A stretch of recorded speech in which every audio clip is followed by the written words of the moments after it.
Welcome to the latest episode of Double Feature. I'm your host Pedro, and in today's episode I'm truly embracing the double in double feature, as both of today's recommendations feature two iconic, yet not often mentioned, acting pairings. Iconic acting duos have long been a staple in Hollywood, captivating audiences with their chemistry and dynamic performances. The magic of these partnerships lies in the unique blend of talents, personalities, and on-screen charisma that these duos bring to their projects. And in most cases, they are the heart and soul of the movie. Throughout the times, you find great movie pairings that have made movie history. I'm talking about Leo DiCaprio and Brad Pitt, Al Pacino and Robert De Niro, Paul Newman and Robert Redford, Steve Guttenberg and Michael Winslow, and Arnold Schwarzenegger and any piece of heavy artillery. Successful acting duos not only enhance the narrative, but also bring a sense of familiarity and anticipation for viewers, drawing them into the magic that unfolds when two talented performers share the screen. Whether it's comedy, drama, or action, these duos create memorable moments that endure in the collective memory of cinema, forging a legacy that transcends individual performances. Well, most of the time. Hey, come here, Patty. You're a good boy, aren't you? Maybe Mitch is right. Maybe you should get rid of the dog. Well, I don't know.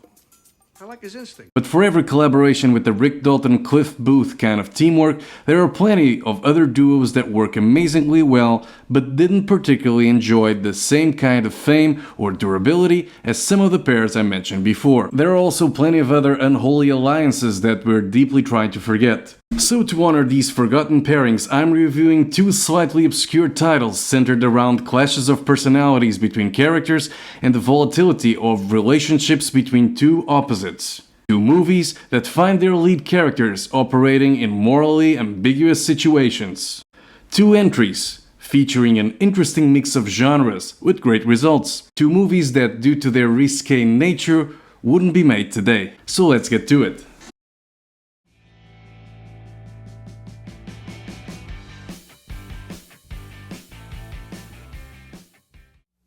How in the world did you guys stay alive till now?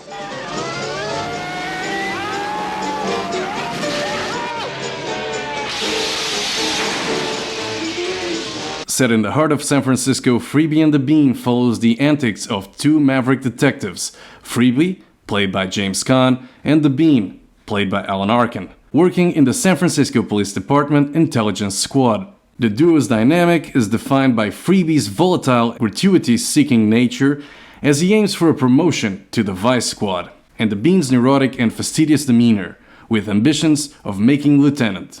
With the Super Bowl weekend as a backdrop, the partners find themselves embroiled in a 14-month investigation targeting the well-connected racketeer, Red Myers. As they dig through garbage to gather evidence, they stumble upon a more immediate threat. A hitman from Detroit is also on Myers' tail.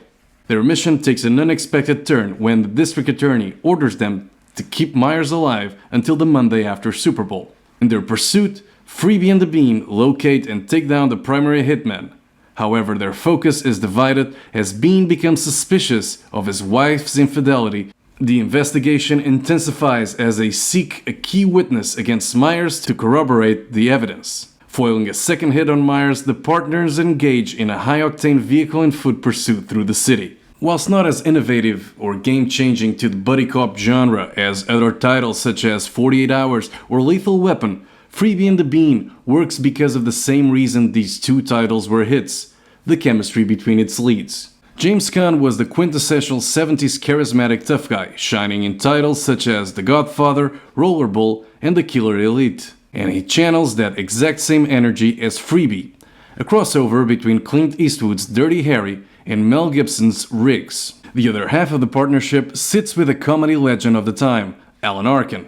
Arkin's Bean provides the framework twist. He isn't the calm, cool, collected counterpart to Freebie, like Danny Glover's Murtaugh, or even Jackie Chan's Lee in Rush Hour. He's equally manic with a decent dose of neuroticism and marital problems thrown in for good measure. Freebie and the Bean is very much a product of its time, and therefore I cannot recommend it to the more sensitive audience members. The movie is sexist and very often racist. But if you have the brainpower to take this entry as a snapshot of the 1970s culture and attitudes, both in terms of its humor and portrayal of law enforcement, and see these antics as a mere analysis and satire of excess, you'll be able to enjoy this amazing action comedy. Unless, of course, your name is Rachel Ziegler.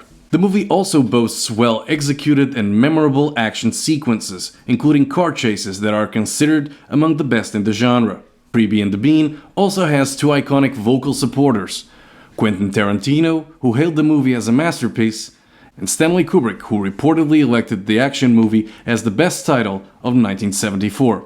But beyond the highly amusing political incorrectness and great action, this is also a movie that works on a more subtle, quieter comedic level. When all said and done, if watched in 2024, Freebie and the Bean includes many of the well-worn-out cliches present in almost every single buddy cop movie released in the last 40 years. But the movie also includes a match made in heaven that works so well. Now that's something you don't see very often. So, if you're maxed out on the number of times you rewatch The Other Guys and revisiting the Lethal Weapon series isn't particularly appealing, then Freebie and the Bean should be your top pick.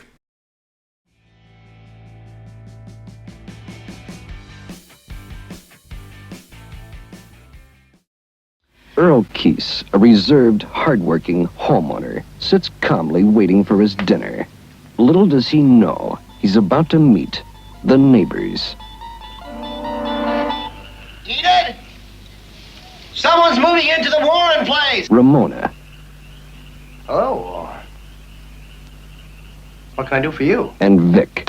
So, what do you say, neighbor? The action of Neighbors takes place in the quiet suburbs, where monotony is the order of the day. We meet Earl Keese, an unassuming middle-class man, who finds his mundane life turned upside down when the vibrant and eccentric Vic and Ramona Zek move in next door. Vic, with his loud and gung-ho demeanor, and the seductive Ramona immediately disrupt the peaceful existence of the Keese household. Earl, a low-key and ineffectual suburbanite, is infuriated by Vic's boisterous behavior and flustered by Ramona's attempts at seduction. Despite Earl's best efforts, he can't produce any concrete proof that the Zeks are intentionally causing trouble. His wife Enid and teenage daughter Elaine are unhelpful, leaving Earl to navigate the escalating suburban warfare on his own. The conflict reaches new highs when Earl, attempting to play a harmless prank, accidentally gets Vic stuck in a swamp. This sparks a series of retaliations. Adapted from Thomas Berger's best-selling novel, Neighbors reunited the iconic Saturday Night Live Blues Brothers duo for the last time. John Belushi, who would pass away from a drug overdose after this movie's production, and Dan Aykroyd teamed up once again for what had the potential to be an incredible movie. During the pre-production of Neighbors, the comedy legends switched roles, resulting in both actors playing against type. Belushi, known for his wild and over-the-top comedic parts, would play the meek and reserved Earl, whilst Aykroyd, who would go on to cultivate a career playing sophisticated and clean-cut characters, took on the role of the deranged Vic. Despite the star power involved in the project, the reviews and overall reception of Neighbors were largely negative. Critics attacked the movie's inefficient way of handling scenes that demanded subtle comic acting and uncertainty tone. And yes, these are all valid negatives.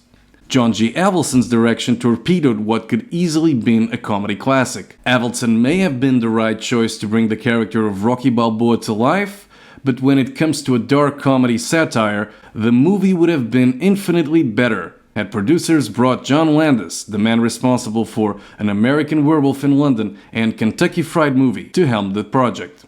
But still, there's a lot to enjoy in the final product. As a comedic take on blissful existence in suburbia, Neighbors dares to go where the likes of The Burbs could only dream of, embracing surrealism to a point where it almost feels like you're watching a sitcom version of The Twilight Zone. Its absurd, demented, and borderline accurate take on modern life is nothing short of impressive, with any directional faux pas heavily compensated by the role swap of the two leads and the stellar performances from Kathy Moriarty and Catherine Walker. And, as insane as it may sound, The movie manages to be incredibly relatable. I mean, how many of us identify with Earl, a man who just wants to relax and be left alone after a hard day at work?